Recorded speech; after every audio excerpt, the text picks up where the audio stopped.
Hence, in the free expansion of gas, the probability of orderliness is very low, and hence the entropy is more.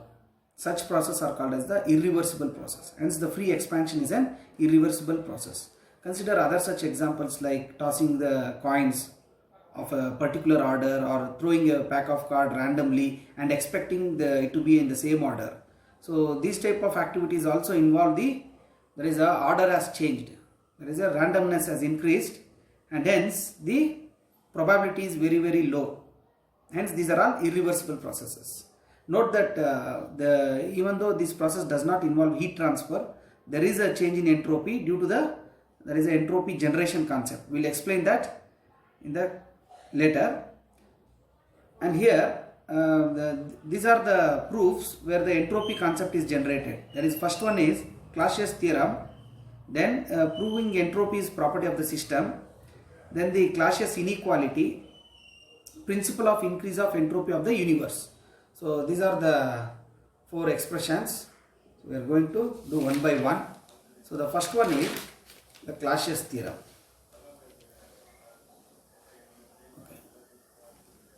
So what is the Clausius theorem? See, the statement of the Clausius theorem is that for a reversible cyclic process, the dq by T, the summation of all the heat transfer to the temperatures, is equal to 0.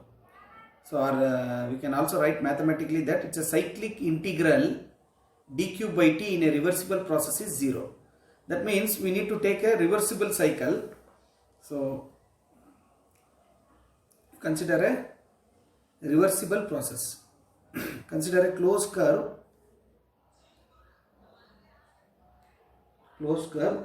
in the PV diagram representing the reversible cycle.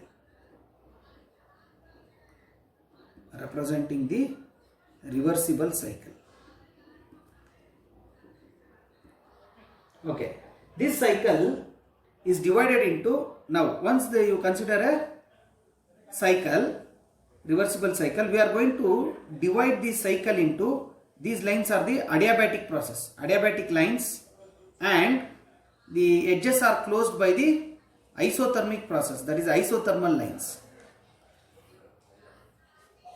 Okay, so the entire cycle is divided into number of, that is adiabatic and isothermal lines, are the Carnot cycles. Each cycle is called as Carnot cycle. So there is a separate proof that instead of this path, instead of this curve, actually we can move a zigzag. We can take a zigzag path to A and then to B and then up to E. Instead of a smooth curve, we can split this to a adiabatic, isothermal and adiabatic process. So the heat and work interactions is going to be the same. Therefore, a smooth curve is splitted into a zigzag motion. Okay, so we can write, let the cycle be divided into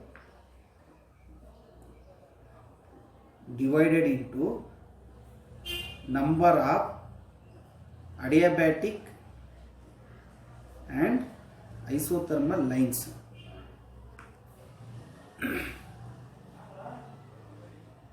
Hence the original cycle is divided into number of Carnot cycles.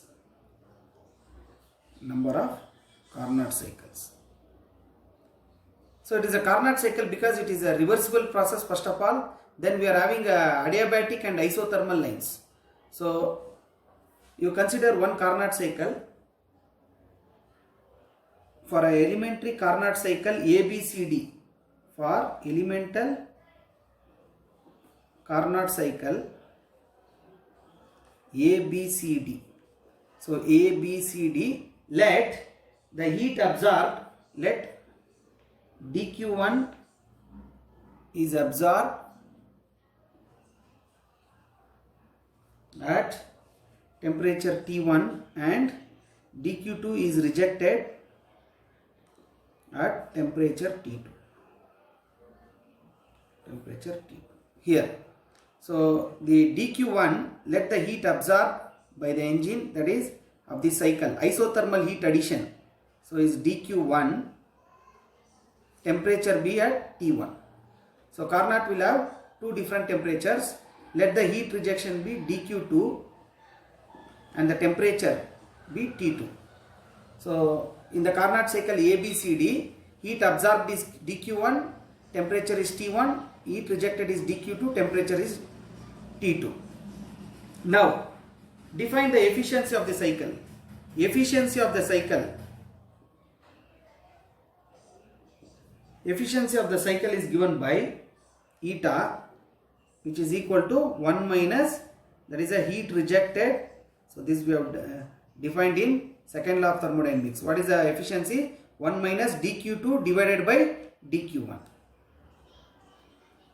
Now since this is a Carnot cycle, ABCD is Carnot cycle, this can also be replaced by 1 minus T2 by T1. The heat quantities can be replaced by corresponding temperatures. So dq2 is replaced by T2, dq1 is T1. So doing the simplification, cancelling this, we are going to have dq2 by dq1 equal to T2 by T1.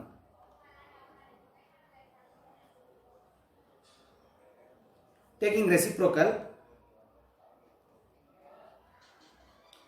so if you take the reciprocal,